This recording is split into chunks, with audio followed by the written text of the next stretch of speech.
ప్రస్తుతం మనం గోగునమట్టం డ్రైన్, ఇది మల్కీపురం మండలంలో ఉన్న ఒక మేజర్ డ్రైన్. ఇది కేసిన్పల్లి విలేజ్ పాయింట్లో నుంచి మేము మాట్లాడుతూ ఉన్నాం. ఇది ఆక్రమణలకు గురైన పరిస్థితి మనం ఇక్కడ గమనిస్తూ ఉన్నాం. గతంలో ఈ డ్రైను సుమారుగా 30 మీటర్లు ఉండేది. గత 15-20 సంవత్సరాలుగా ఇప్పుడున్న పరిస్థితి చూసినట్టయితే ఆక్రమణలకు గురై కేవలం 3 మీటర్లకు కుంచుకుపోయిన పరిస్థితి. ఇది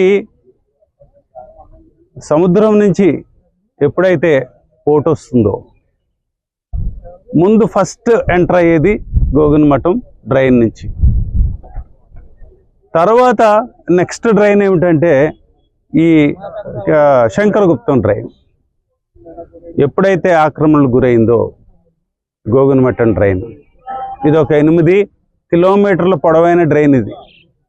ఇది ఆక్రమణకు గురైన గత 20 సంవత్సరాల్లో ఆక్రమణకు గురైన సందర్భంగా కారణం వల్ల నెక్స్ట్ 1 కిలోమీటరు ఈ పోటు నీళ్లు, ఉప్పు నీళ్లు ట్రావెల్ చేసి శంకరగుప్తం డ్రైన్లోకి ఎంటర్ అవుతూ ఉంది.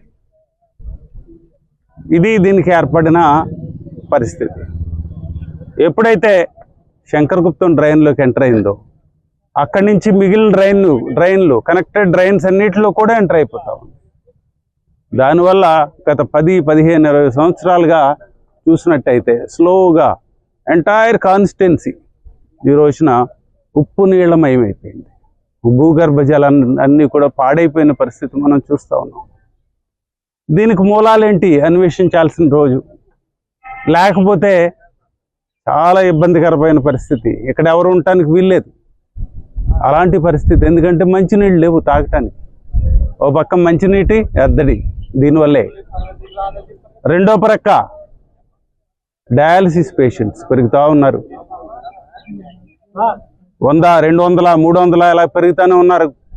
ఇక్కడెక్కడ దగ్గరలో డయాలసిస్ సెంటర్ లేదు, ఎక్కడికో దూరాలు పోతూ ఉన్నారు. ఇప్పుడే కొత్తగా మనం రాజుల్లో కడతా ఉన్నాం. సో హెల్త్ మీద ప్రభావం ఒకవైపు అయితే, మంచినీటి లేకపోవటం ఇంకోవైపు అయితే, ఇంకా మూడో వైపు చూసినట్టయితే పంటలు. ఇక్కడున్న పంటలు ముఖ్యంగా వరి.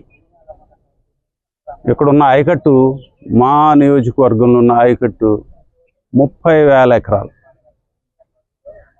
ఈరోజు మనం ఈ ఖరీఫ్కి సార్వాకి వేసేది ఎంతయ్యా అంటే 5,000 ఎకరాలు. 30,000 ఎకరాల ఆయకట్టు నుంచి సాధారణంగా నేను చూసింది నాకున్న అనుభవంలో ఆయకట్టుకి